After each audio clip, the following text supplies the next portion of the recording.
Você sabe o que é isso aqui? Acho que sabe, né? Já deve ter visto aí alguma peça de museu. Isso aqui se chamava Walkman. Podia se chamar Walkwoman, né? Mas você sabe que o machismo sempre marcou nossa cultura universal. Aí você pegava esse objeto, que não é um pendrive, isso daqui era uma fita cassete. Colocava aqui, amigo, fechava, botava um fone de ouvido, dava o play, você entrava no mundo mágico da música. Sonho de consumo de 10 em cada 10 jovens nos anos 80. Todo mundo queria ter um. Eu não tinha, por exemplo, mas sonhava em ter. Era o acesso que nós tínhamos para música, para cultura. Hoje são centenas, milhares de possibilidades. Hoje a música não está mais num lugar físico, né? Está na nuvem, está nas grandes plataformas, está em todo o contexto, está flutuando ao redor da gente. Nem sempre a gente tem acesso, mas hoje nós temos 1000 possibilidades. Uma delas é a TV aberta, outra são as plataformas de vídeo, outra é a nossa plataforma, tvenem.com.br. O Walkman ficou na história e você precisa ficar na história também. Vamos estudar. TV Enem, a universidade é logo ali.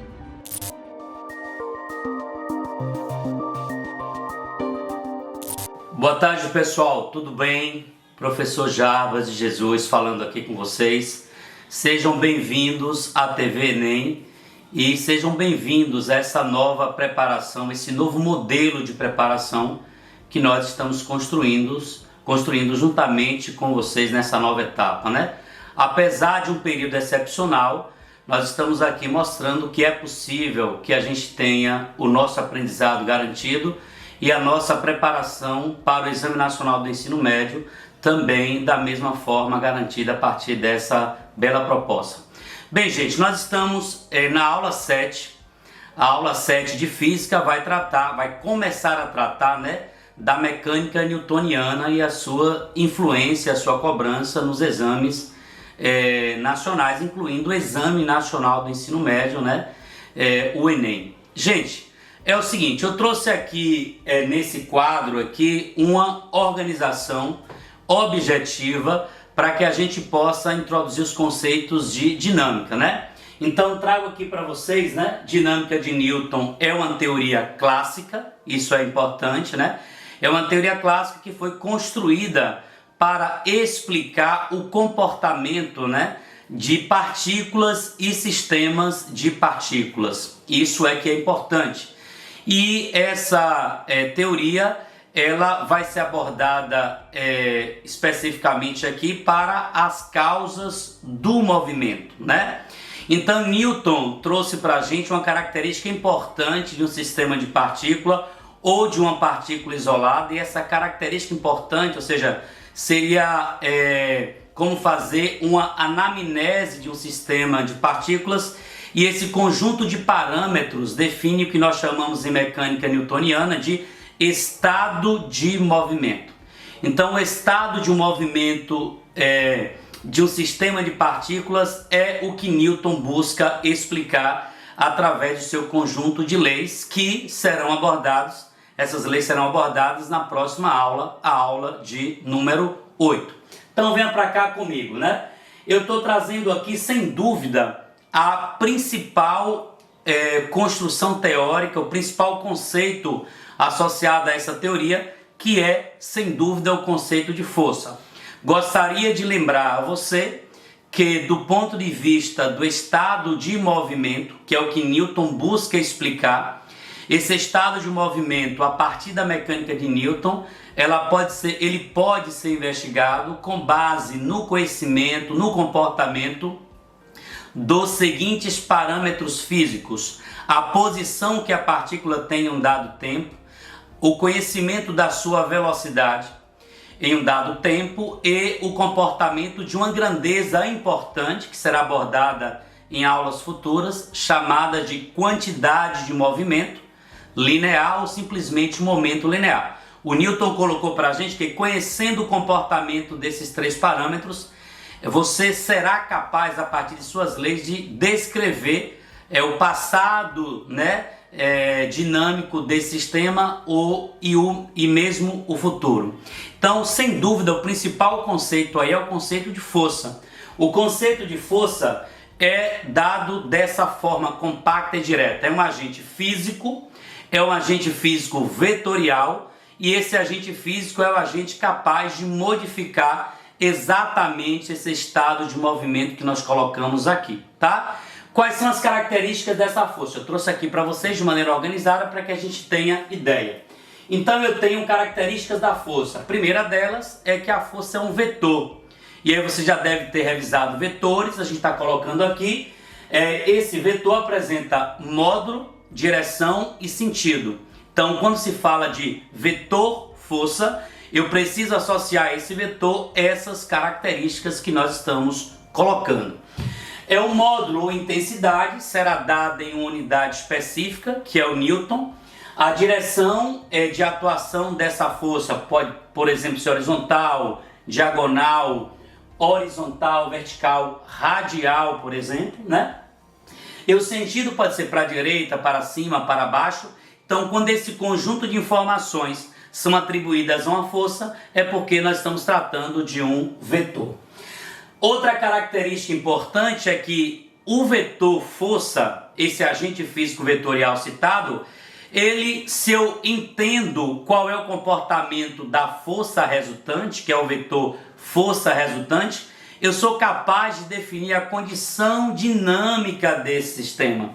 E quais seriam as possíveis situações que são cobradas, que você deve analisar. Se o vetor força resultante for um tipo de força tangencial, eu posso associar o comportamento dessa partícula em um movimento do tipo retilíneo, Neste caso, com a presença de aceleração. Se eu tenho uma força resultante do tipo centrípeta, apenas centrípeta, eu posso associar a dinâmica com movimento circular uniforme. E se o vetor força resultante for dado pela soma vetorial de uma componente centrípeta com uma componente tangencial, então posso estar associando o movimento curvilíneo de maneira geral ou um movimento circular uniformemente variado, que serão abordados um pouco à frente, mas que são essas características do sistema definido pelo próprio comportamento do vetor força resultante. Então eu gostaria de mais uma vez enfatizar a importância do conhecimento do vetor força resultante, de suas características e da influência desse vetor na dinâmica do sistema de partículas ou até mesmo de uma partícula isolada. Gente, uma outra coisa que a gente deve lembrar é que, lembrando lá da teoria dos vetores, como a força resultante é um vetor, então você imagina, por exemplo, a possibilidade de termos em uma situação física a atuação de várias forças. Isso é possível de acontecer. Então, toda vez que eu tenho vários vetores e eu quero determinar a resultante desse vetor, e nós estamos tratando da força que é uma grandeza vetorial, portanto, esse vetor força resultante, eu coloco aqui no item 3 para você, será dado sempre por uma soma vetorial. Então, se eu tenho N forças, o vetor força resultante será dado pela soma vetorial destas N forças. Agora, é claro que em cada sistema específico, você vai ter que perceber a orientação, na verdade, de todos os vetores presentes. Por quê? Porque para cada orientação vetorial específica, você tem uma maneira concreta da gente definir esse vetor força resultante e que eu vou mostrar daqui a pouco. No tópico 4, eu trago a definição matemática. A definição matemática de Newton para a força resultante leva em consideração o que nós chamamos de variação temporal da quantidade de movimento. Então essa relação aqui, ΔQ sobre ΔT, é essa definição que é a de força. Do lado eu escrevi força igual a massa vezes aceleração, que seria uma relação compacta para a definição de força. Força resultante é quantitativamente igual ao produto da massa vezes o vetor aceleração da partícula. À frente a gente vai comentar que a massa é dada em quilogramas e que a aceleração no sistema internacional será dada em metro por segundo ao quadrado. O que é que Newton está colocando para a gente? Que se existe variação da quantidade de movimento, então existe aceleração presente no sistema, e essa aceleração é, na verdade, consequência da atuação de uma força resultante não nula. Na aula 8 comentaremos mais sobre isso. E eu trago finalmente, gente, no tópico 5, ao cálculo do módulo desse vetor importante. Eu estou falando de força, ele apresenta módulo, direção e sentido. Então eu estou trazendo para vocês, no item 5, como calcular esse módulo. O módulo é a intensidade, seria o valor numérico absoluto dessa força resultante. E aí eu quero lembrar para vocês que nesse caso específico, em cada situação, e eu trouxe aqui 4, que são os casos mais gerais, você precisa observar cada uma dessas situações. Então vamos lá. No primeiro caso, estou mostrando a situação em que duas forças atuam na mesma direção e no mesmo sentido. Nesse caso, o módulo da força resultante será dado pela soma dos módulos das forças, F1 mais F2.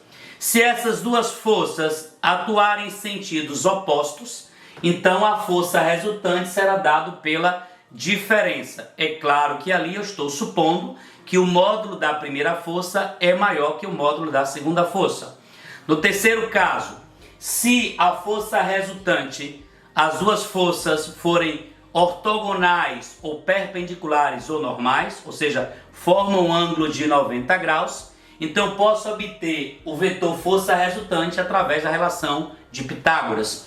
E se as forças formarem um ângulo que a gente chama de forças concorrentes, por exemplo, 30 graus, 60 graus, um ângulo diferente de 0, 180 ou 90, você pode aplicar de forma direta a relação para a soma vetorial que aparece ali abaixo, F1 quadrado, F2 quadrado, mais 2 vezes F1, F2, vezes o cosseno do ângulo. Esse ângulo é o ângulo que existe entre as duas forças. Ok, gente? Na aula 8 falaremos dessas aplicações para as leis de Newton de maneira específica. Um abraço do professor Jarbas e até a nossa próxima aula.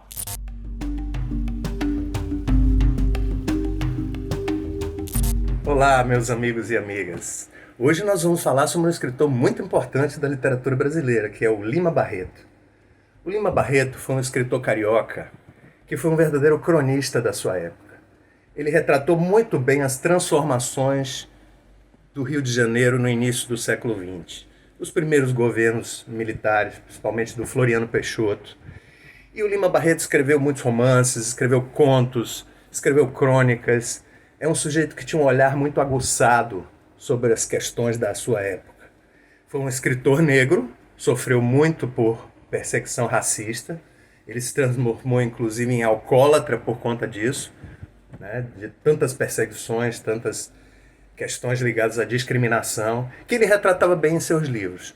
Todos os livros do Lima Barreto, todos os romances do Lima Barreto, ele sempre retrata um negro ou um mulato discriminado, que muitos críticos consideram que seria o próprio Lima Barreto se colocando em seus personagens. Então o Lima Barreto mostrou muito bem as transformações sociais que estavam acontecendo no Rio de Janeiro. E muito focado nas classes mais baixas, ele retrata bem o suburbano, os tipos característicos do subúrbio. Então, nos seus livros, transitam todos aqueles tipos característicos do subúrbio carioca e toda a sua gama de cultura, toda a sua gama de interesses. Então, são personagens em sua vida doméstica, personagens onde ele coloca a denúncia dos costumes da época. Os costumes que valorizavam muito uma elite branca e discriminavam muito o pobre negro, né? Isso ele fazia numa linguagem muito simples. Aliás, isso rendeu a ele muitas críticas por parte dos parnasianistas. Os parnasianos eram os poetas em moda na época, com a sua linguagem rebuscada, né, suas temáticas elitistas. E o Lima Barreto era exatamente o contrário disso, com uma linguagem muito simples, uma temática muito voltada para os costumes da população mais pobre, né? Então, o Lima Barreto ele escreveu romances que são importantíssimos para a literatura brasileira. Por exemplo, tudo começa com Recordações do Escrivão Isaías Caminha. Recordações do Escrivão Isaías Caminha é um romance que os críticos acham que pode ser a representação do próprio Lima Barreto, com seus problemas, com seus dramas. Então é um romance inicial, onde ele coloca já a sua linguagem simples e praticamente jornalística, aquela linguagem bem direta, né? Mas os livros mais importantes do Lima Barreto são Triste Fim de Policarpo Quaresma e Clara dos Anjos. São livros muitas vezes cobrados em vestibular, trechos para interpretação, onde o Lima Barreto coloca bem o retrato daquela época. Num livro como O Triste Fim de Policarpo Quaresma, ele representa a época do governo Floriano Peixoto. Coloca o presidente como um sujeito incompetente, como administrador, coloca o Lima Barreto, coloca o Floriano Peixoto como um sujeito que não tem o menor interesse em administrar as questões sociais da cidade, né? Se envolve com uma revolta, a revolta da Armada. Então o livro retrata o período da revolta da Armada, onde a Marinha se rebelou contra o exército brasileiro. E ele mostra bem o ambiente da cidade na época. A personagem central do livro Triste Fim de Policarpo Quaresma é o Major Quaresma, que apesar de não ser um militar, leva este apelido de Major porque ele trabalhava para o arsenal.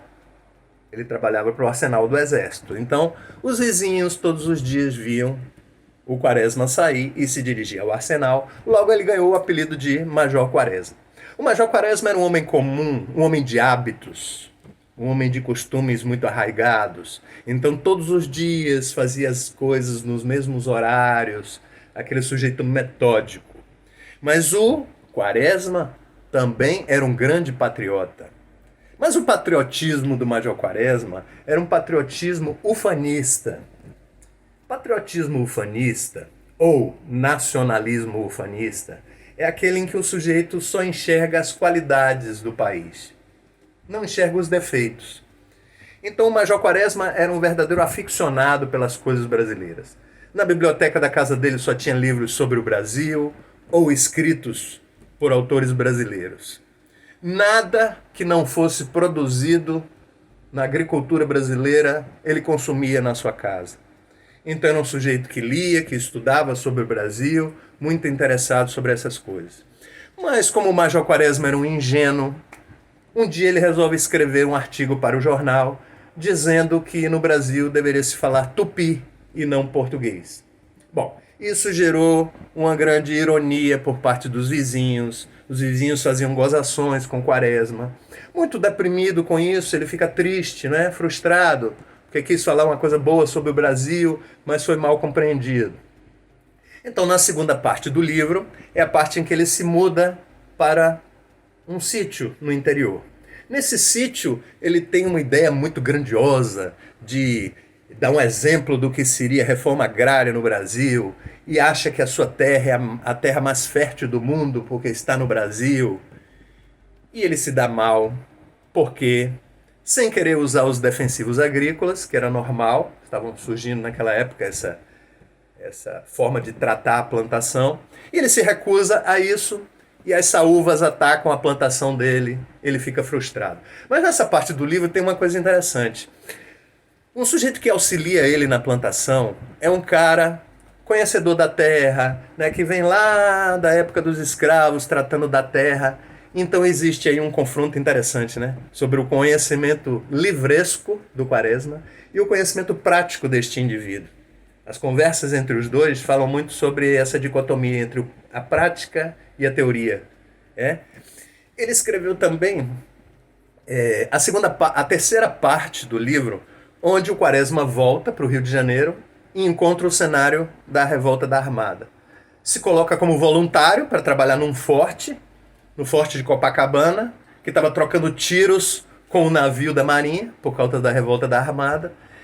E o Major Quaresma tenta denunciar que os prisioneiros estão sendo torturados. Mas é óbvio que a ninguém interessa uma denúncia como essa. Então o triste fim do Major Quaresma é que ele é preso como traidor da pátria por causa disso. Na verdade, por tentar ajudar a pátria. E o outro livro muito importante do Lima Barreto é o livro chamado Clara dos Anjos. Clara dos Anjos claramente ataca a questão do preconceito, do racismo. Tudo se passa num subúrbio, como em qualquer livro do Lima Barreto, o cenário é o subúrbio. E a Clara mora numa das casinhas mais simples do subúrbio. O pai dela é o carteiro, a mãe é uma pessoa muito simples, os pais não têm diálogo com a Clara. Então ela cresce como uma menina muito ingênua, como uma menina que não sabe das coisas. E aí é que existe uma crítica à forma de criar as garotas naquela época. Porque elas ficam sem saber dos perigos da vida. Então a Clara é iludida pelo bandido Cassie Jones. Cassie Jones, um grande sedutor, usando o violão para seduzi-la. Seduz a Clara, ela engravida, ele a abandona. E o que pode acontecer numa história dessa? Um final trágico, né? Porque o Cassie Jones some, não assume o que fez, e a Clara se torna uma garota abandonada, pobre, suburbana, negra e grávida, no Rio de Janeiro do início do século XX. Ou seja, o destino da menina está completamente comprometido, né? Então, por esses exemplos, vocês podem ver como o Lima Barreto se preocupava com as questões sociais da época, com a discriminação, com o racismo, com o patriarcalismo, né? Aquela forma rigorosa de criar as garotas na época. Então, meus amigos, procurem os livros de Lima Barreto. Triste Fim de Policarpo Quaresma, Clara dos Anjos, são bons exemplos de excelente literatura. E vamos aos estudos para o Enem.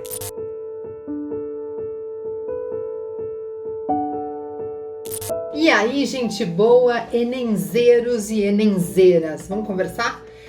Olha, vamos começar um combinado que é o seguinte: sempre que a gente se encontrar, eu vou pedir que você tenha em mãos caderno de bordo para nossa conversa, porque é o nosso momento de refletir escrevendo as nossas reflexões. Conto com isso. Então pega aí um caderninho, pega aí uma caneta e vamos começar a anotar algumas coisas. Caderno e caneta, gente, são meus parceiros de sempre. Eu também tenho celular, também posso ter o computador, mas a letra, a potência da biomecânica dessa mão aqui, ó, registrando, estampando no papel o que eu tô pensando, isso é insubstituível. Então vem comigo, vamos pensar numa coisa e fazer alguns combinados sobre a nossa vida de enenzeiro e enenzeira. Olha aqui, a primeira coisa é, você já sabe quais são os seus sonhos e você já decidiu que para realizá-los você realmente vai precisar do vestibular e, portanto, você também vai precisar passar pelo Enem. Bacana! Você já acionou a sua rede de apoio, já viu quem é aquele amigo que sabe mais de português, aquele outro amigo que sabe mais de matemática, quem é da tua família que pode facilitar um pouco a tua vida para que você se dedique aos estudos. Boa! Você já descobriu que o teu principal rival, o teu principal obstáculo é você mesma. E então você já descobriu que você precisa aprender a silenciar essa vozinha aqui que de vez em quando vai tentar te convencer de que o vestibular não é para você. Não vai dar para você silenciar totalmente essa vozinha de cara, mas dá para você começar a substituir as frasezinhas dessa vozinha por outras. Quando essa vozinha vier te dizendo assim, não, isso aqui não é pra você, vestibular, Enem, não, você veio de escola pública, isso não é pra você. Dá nome. Põe um nome qualquer nessa vozinha. E aí você diz assim, ô vozinha, ô fulaninha, senta aqui, deixa eu te contar. Eu posso, eu vou dar conta. Vestibular é pra mim. Enem, tá no papo, vou jantar esse Enem Facinho, facinho. Substitua, converse com essa vozinha. Não tente eliminar essa voz da tua cabeça, não. Tenha amorosidade com ela. Pode ser que ela já estivesse aí na tua cabeça há muito tempo. Acolha. Só explica para ela que não. Pra ela ficar tranquila e só assistir a tua vitória. Mas agora eu também quero falar de uma outra coisa. A partir do momento que você começar a substituir essas frases por outras, você vai começar a construir dentro de você a crença em você mesmo. E aí eu vou pedir para no teu caderninho de bordo, você anotar aí, quais foram as coisas que você já fez na vida e que foram muito bem sucedidas, que deixaram você muito orgulhoso, muito orgulhosa. Que coisas foram essas? E quais foram os caminhos, as rotas, as etapas? Faz isso para mim, escreve aí no teu caderninho de bordo. Quais foram as coisas que você já fez e das quais você se orgulha muito e que podem servir de exemplo e de rota para esse nosso novo caminho. Vamos junto? Escreve aí, depois você me conta.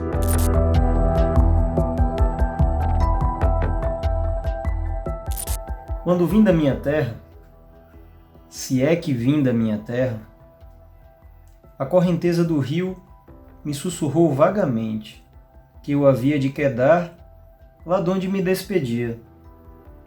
Quando vim, se é que vim, de algum para outro lugar, o mundo girava, alheio à minha baça pessoa. E no seu giro entrevi que não se vai nem se volta, de sítio algum a nenhum. Quando vim da minha terra, não vim, perdi-me no espaço. Na ilusão de ter saído, ai de mim, nunca saí. Lá estou eu, enterrado, por baixo de falas mansas, por baixo de tantas sombras, por baixo de lavras de ouro, por baixo de gerações, por baixo, eu sei, de mim mesmo, este vivente enganado, enganoso. Trecho do poema A Ilusão do Migrante, de Carlos Drummond de Andrade.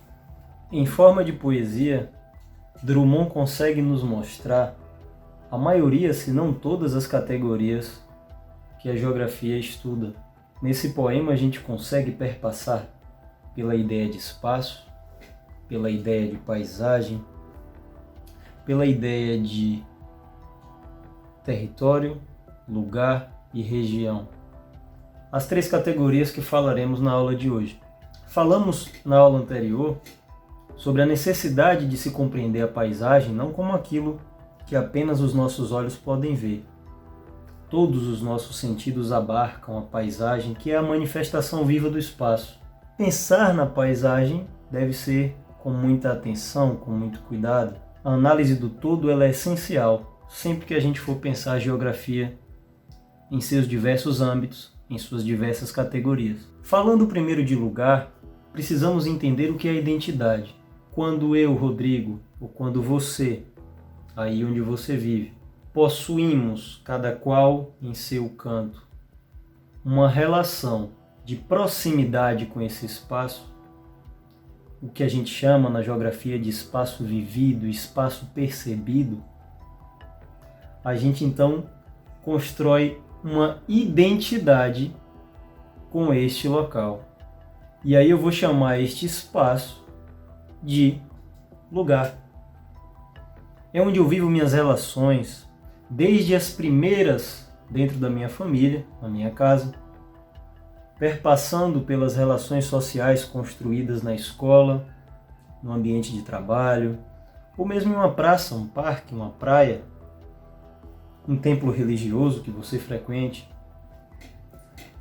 O lugar então tem essa dimensão identitária. Quando a gente pensa no território, é necessário que a gente entenda que território é relação de poder. Quando eu tenho um espaço e este passa a ser dominado por algum grupo social, ele deixa apenas de ser um espaço e agora ele se torna um território. Quando falarmos em território, estamos intimamente ligando este conceito à ideia de relação de poder. É o espaço, é a porção do espaço em que algum grupo social se apropriou, dominou, e a partir desse momento deixa de ser apenas um espaço simples e se torna um espaço territorializado. E nesse processo de territorialização do espaço, inúmeras desigualdades vão se sobrepor diante dele. Porque pensemos que na existência do território existe alguém que o possui e existe alguém que precisa pagar para consumir este território.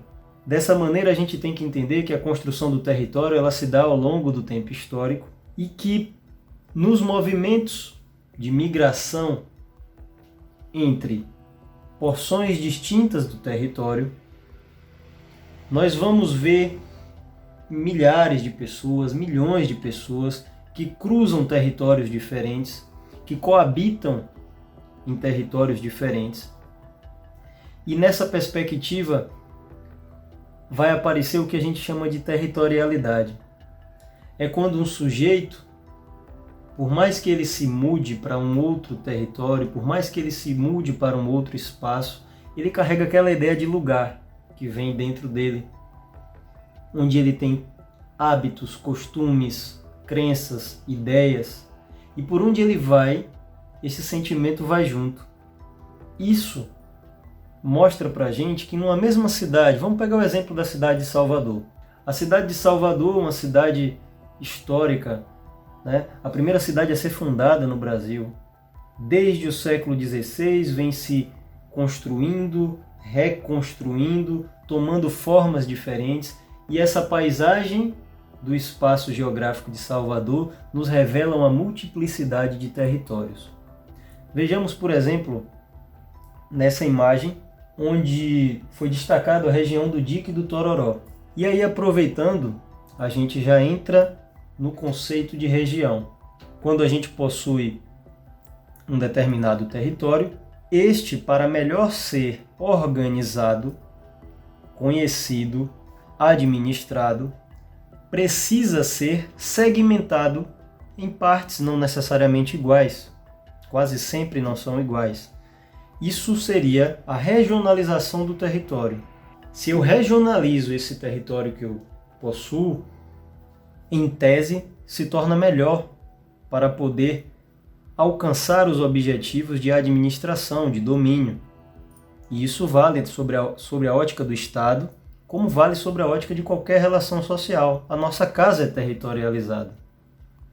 A nossa casa possui divisões para melhor organizar o nosso espaço. Ok, e voltando para a imagem, a gente pode perceber que da mesma forma que poderíamos chamar de região do Dique do Tororó, poderíamos também afirmar que é o bairro de Nazaré e suas imediações, ou que é a região da Arena Fonte Nova. Nessas três formas de denominar este espaço, eu utilizei intencionalidades diferentes. Quando eu falo da região próxima à Arena Fonte Nova, eu estou utilizando a Fonte Nova como um signo urbano, como um referencial para aquele espaço. Quando eu falo do Dique do Tororó, eu tenho uma outra conotação, uma outra ideia, um outro pensamento. Quando eu falo do bairro de Nazaré, ele ganha outro significado.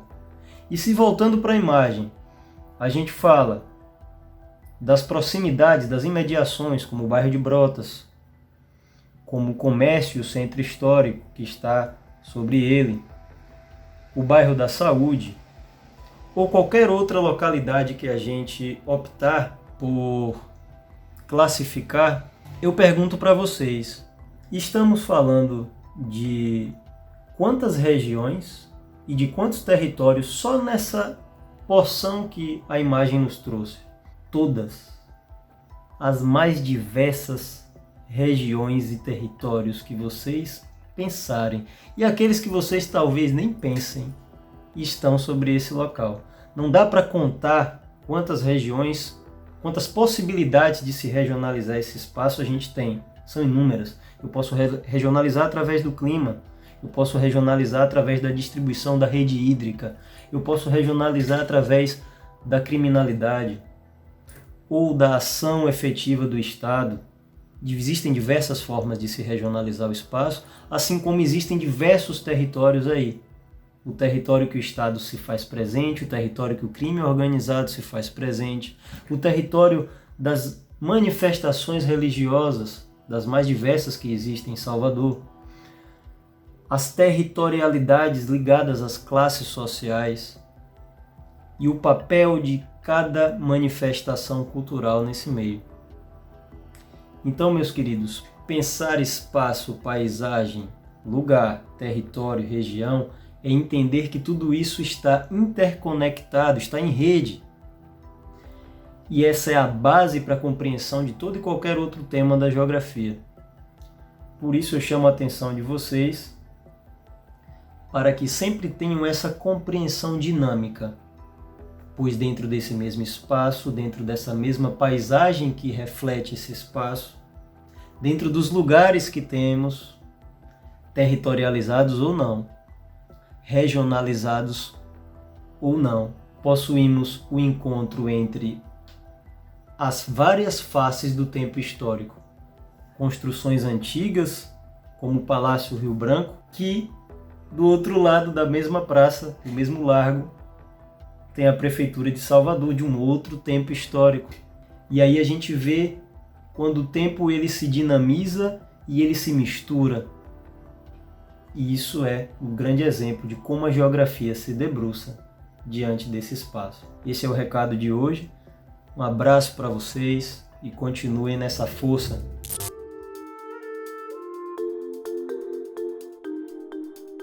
Olá pessoal, tudo bem? Eu sou a professora Carlina Azevedo, professora de Biologia, e hoje nós vamos falar sobre o reino Monera.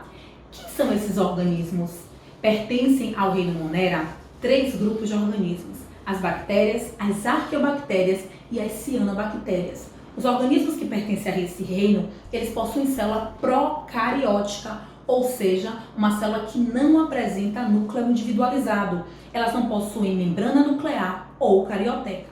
As bactérias, elas foram observadas pela primeira vez, no século 17. E elas estão presentes em toda a extensão do planeta Terra, na biosfera, parte do planeta onde existe vida. Esses 3 grupos de organismos que pertencem ao reino Monera são os que estão ilustrados no próximo slide. Nós temos aqui as cianobactérias, as bactérias que conseguem fazer um processo fotossintético bem próximo do processo realizado pelas plantas e pelas algas. Nós temos aqui uma arqueobactéria. Essa imagem é de uma arqueobactéria presente em área vulcânica, que conseguem sobreviver a altas temperaturas. E aqui nós temos uma imagem de uma bactéria verdadeira, Essas bactérias tão conhecidas por nós, seres humanos, por uma série de questões. Então, meninos, quem são as arqueobactérias? As arqueobactérias são seres unicelulares, são seres procariontes e são seres que conseguem sobreviver em ambientes extremos. Por isso, elas recebem dentro da biologia uma nomenclatura de seres extremófilos, ou seja, organismos que conseguem sobreviver em situações extremas. Nós trazemos aqui para vocês o seguinte: a bactéria metanogênica é uma das formas de classificação, as arqueobactérias termófilas e as chamadas alobactérias ou halófitas. São organismos que conseguem sobreviver em locais onde não imaginávamos que poderia existir vida. As bactérias metanogênicas, por exemplo, muitas delas sobrevivem no estômago de seres ruminantes. Quem são os seres ruminantes? Ovelha, a cabra, o boi, a vaca, que são animais que possuem estômago dividido em 4 câmaras e fazem um processo chamado de fermentação ruminal. Ali há uma alta produção de metano e essas bactérias vivem neste local, inclusive muitas delas produzindo boa parte desse metano que será liberado pelo arroto e pelos flatos desses organismos.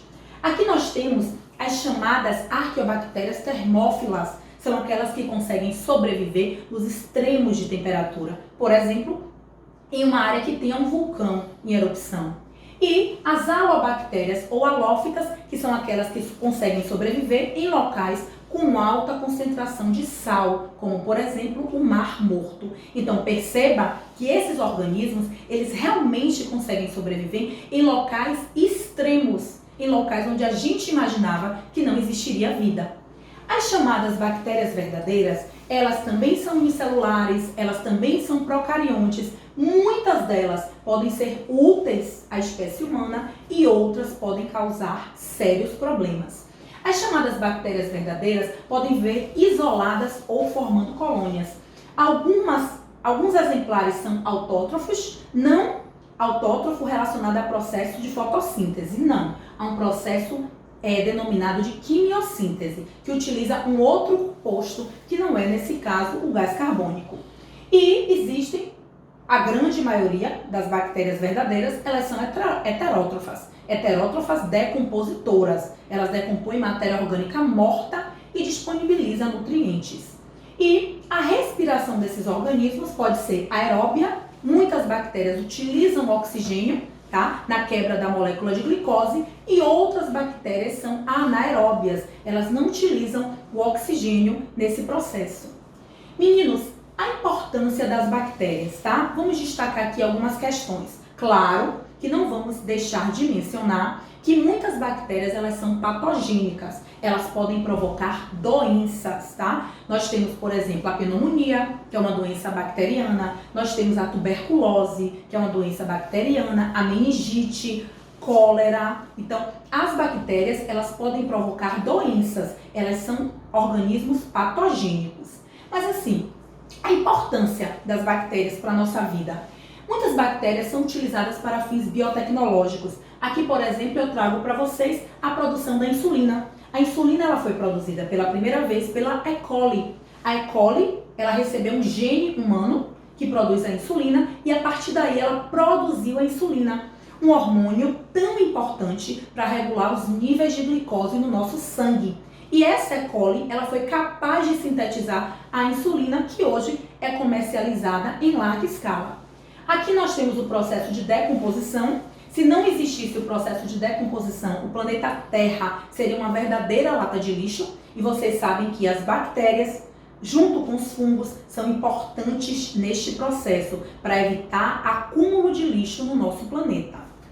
Outros processos associados aí às bactérias. Aqui nós temos uma imagem que mostra a nossa flora intestinal. São as chamadas, eu brinco com meus alunos e falo que são as chamadas bactérias do bem. São aquelas bactérias que vivem lá no nosso intestino, sem causar nenhum tipo de dano à espécie humana, se aproveitando dos restos alimentares que não serviram para a gente e mantendo o nosso trânsito intestinal. Então, essas bactérias, elas são boas, elas são úteis para a espécie humana e elas ainda ajudam o nosso intestino a funcionar bem.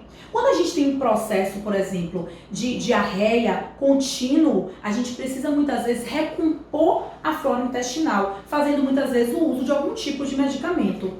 Aqui nós temos o exemplo dos leites fermentados de uma forma geral, mostrando, né, o processo. Dentro deles há os chamados lactobacilos vivos, que são as bactérias do leite, que também auxiliam nesse processo de melhorar o processo de evacuação. Por isso, o leite fermentado e alguns iogurtes, eles trazem esse lactobacilo que auxilia o nosso organismo. Uma outra importância das bactérias, processo de biorremediação.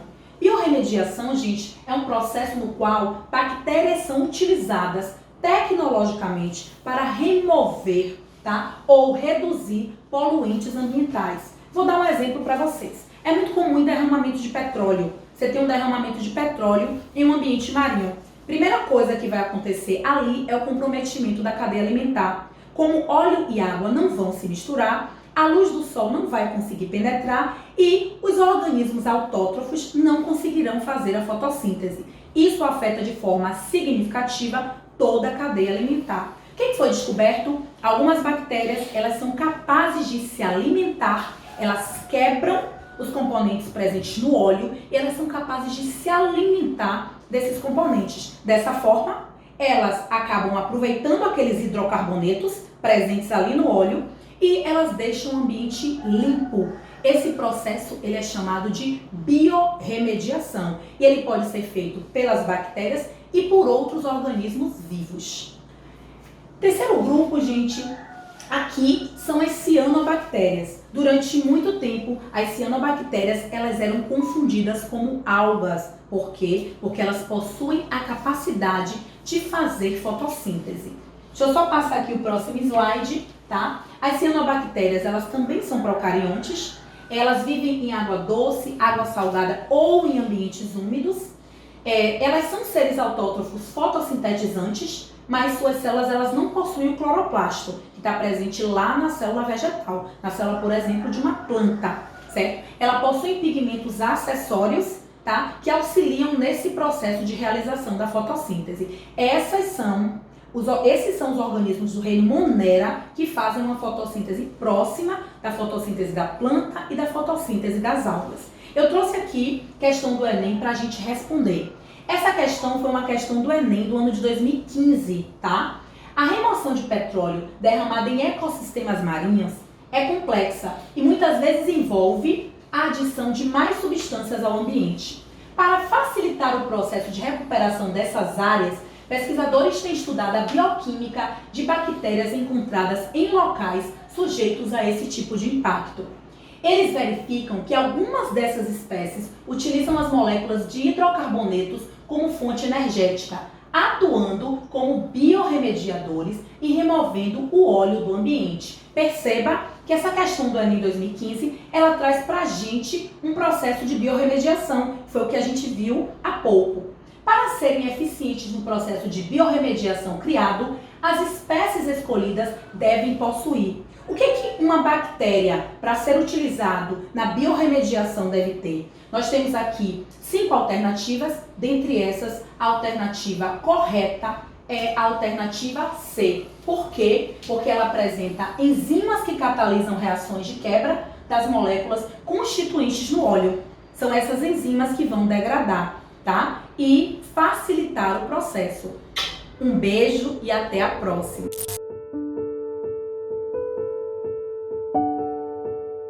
Oi, gente, tudo bem com vocês? Hoje vamos falar sobre insônia. Eu sou Fernanda Ruth, psicóloga, e quero te perguntar como está a qualidade do seu sono. Você está conseguindo dormir bem? Está conseguindo render nos seus estudos? Por que é importante a gente conversar sobre isso? Porque se você não dorme bem, se você não consegue descansar, será que você consegue se concentrar nos estudos? Então, hoje eu preparei uma dica muito bacana para poder te ajudar a desviar os pensamentos, principalmente aqueles pensamentos que quando você deita, você pensa em relação ao futuro, como por exemplo, amanhã preciso ir no mercado, amanhã preciso atualizar determinada matéria. Isso são pensamentos que você não vai conseguir resolver naquele momento que você está deitado para dormir. Então, quando esses pensamentos vierem, pode até parecer engraçado e se você quiser, você pode até dar risada. Você vai experimentar fazer a seguinte técnica. Repita para você mesmo. Oi, pensamento. Obrigada, pensamento. E tchau, pensamento. O que isso significa? Que você está se dando conta dos pensamentos que estão aí na sua mente. Porque muitas vezes a gente tenta evitar que os pensamentos passem por nossa cabeça e muitas vezes até a gente evita se dar conta de que eles estão nos atrapalhando ou estão aparecendo em um momento errado. Então é importante se dar conta para que eles possam ir embora o mais rápido possível. Com essa dica, eu espero que você possa ter uma qualidade de sono um pouco melhor. Que você entenda que estar com a mente trabalhando na hora de dormir e muito agitada é algo natural, principalmente para quem tem uma mente ansiosa, para quem se sente muito preocupado, ou então para aquelas pessoas que se cobram muito, se exigem. Essa dica pode ser uma possibilidade para poder te ajudar a conseguir ir se acalmando, para aquietar o seu corpo, aquietar sua mente, para que o seu corpo e a sua mente entendam que está na hora de você dormir. E que esses pensamentos que estão aí atrapalhando você adormecer possam ser resolvidos no dia seguinte. Eu espero que você possa experimentar essa dica se você quiser e que na semana que vem a gente retorne juntos para poder trocar uma ideia sobre produtividade. Um beijo e até a próxima.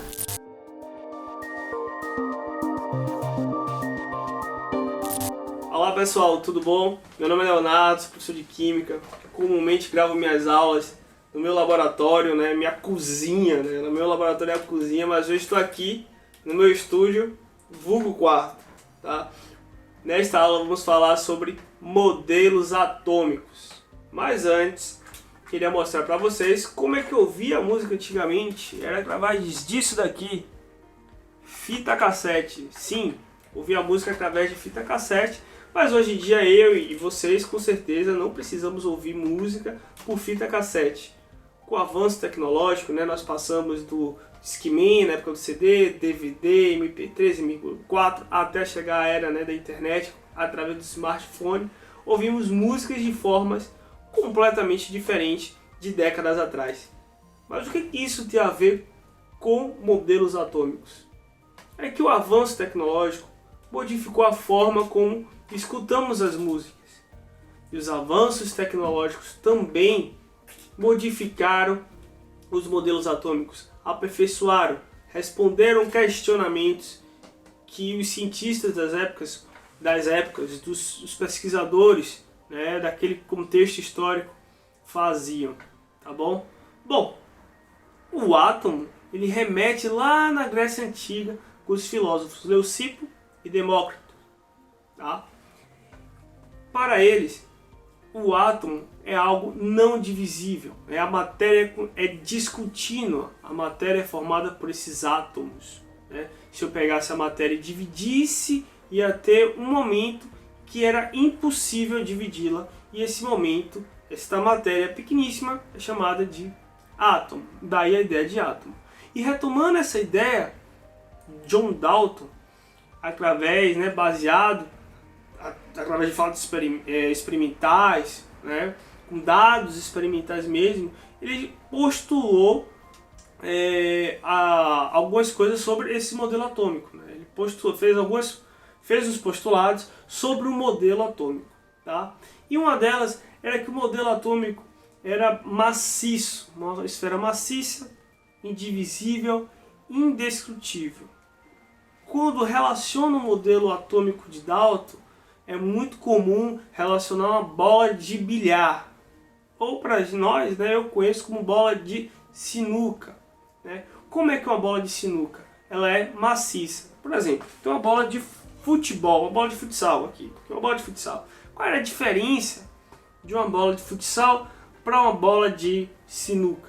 A bola de sinuca ela é maciça, né? A superfície dela até o seu interior é constituída do mesmo material. Não há espaços vazios. Em uma bola de futsal, há uma câmara de ar, é constituída de espaços vazios, né? A mim, então, fazia demais. Há muito tempo que eu não jogo bola. Outras informações sobre o modelo atômico de Dalton, né? Como é que diferenciava um átomo de outro, né? Um átomo de cloro do átomo de oxigênio. Ora, diferenciava através da massa, né? A massa era o diferenciador entre um átomo de diferentes elementos, tá? Por quê? Um átomo de um mesmo elemento, né? Todos os átomos de oxigênio eram idênticos entre si. Todos os átomos de cloro eram idênticos entre si. Mas a diferença entre os dois se dava pela massa. Bom, como eles eram indestrutíveis, uma reação química era um rearranjo dos átomos, né? Eu tinha dois átomos, vamos supor, dois átomos de hidrogênio e dois átomos de oxigênio. Para formar a molécula de água, os dois átomos de hidrogênio se rearranjavam e, de certa forma, se associavam com o de oxigênio, tá bom? Mas a ciência foi evoluindo. É importante, tá? Esse modelo atômico de Dalton caiu no Enem de 2019, né? Perceba a importância de estudar os modelos atômicos, tá?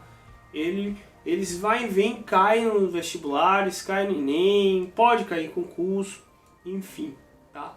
Mas bom, depois a ciência foi evoluindo, houve descoberta da natureza elétrica da matéria, experimentos envolvendo, né, a eletricidade, e Thomson reuniu esses conjuntos de informações e elaborou o seu modelo atômico, né, que é conhecido como pudim de passas.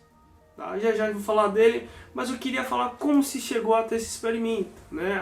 Qual foi o experimento principal que talvez vocês encontrem aí na prova, e vocês com certeza vão encontrar em livros didáticos e materiais aí pela internet.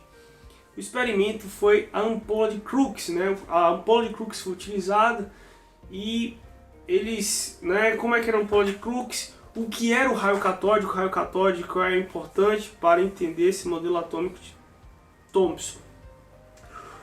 Então foi utilizado a ampola de Crookes e o raio catódico, que saía do cátodo para o ânodo, na parte negativa para a parte positiva, nesta ampola com a pressão baixíssima, né, o ar rarefeito, então tinha um gás luminescente, né, era visível, e ele não sofria não sofria desvio nenhum. Ao sofrer a ação de um campo magnético, essa luz, né, esses raios catódicos sofriam um desvio. Daí Thomson concluiu que o átomo, né, continha uma carga elétrica negativa. Daí o modelo de pudim de passas, no qual a carga positiva seria um fluido e a parte negativa seria passas. Pudim de passas não é tão assim próximo à nossa realidade. Eu acredito que se vocês associarem a um panetone, fica mais fácil, né? Na qual o pão seria a parte positiva e as frutas cristalizadas, ou as gotas de chocolate, vai depender de cada um, seriam as partes negativas. Ou a melancia, né, na qual a parte vermelha seria a parte positiva e os caroços seriam a parte negativa. E o que é importante, né, a principal diferença, o que traz de importante nesse modelo de Thomson aí, que o átomo ele deixa de ser indivisível e passa a ser divisível. E agora eu tenho uma partícula subatômica, né, menor que o átomo, que é o elétron, tá bom? Então essa é a principal diferença. Quando vocês estudarem os modelos atômicos, se atentem às principais diferenças entre um modelo de outro, tá bom? Não existe modelo ruim, tá? Os modelos foram aprimorados. Não quer dizer que a fita cassete aqui, o som era ruim, não é que eu não gostasse. Hoje as coisas foram aprimoradas. A mesma coisa acontece com os modelos atômicos, tá bom? Estudem, eu sei que o momento não está fácil, mas o momento é esse aí, de superação, e qualquer coisa estamos aí, beleza? Bons estudos!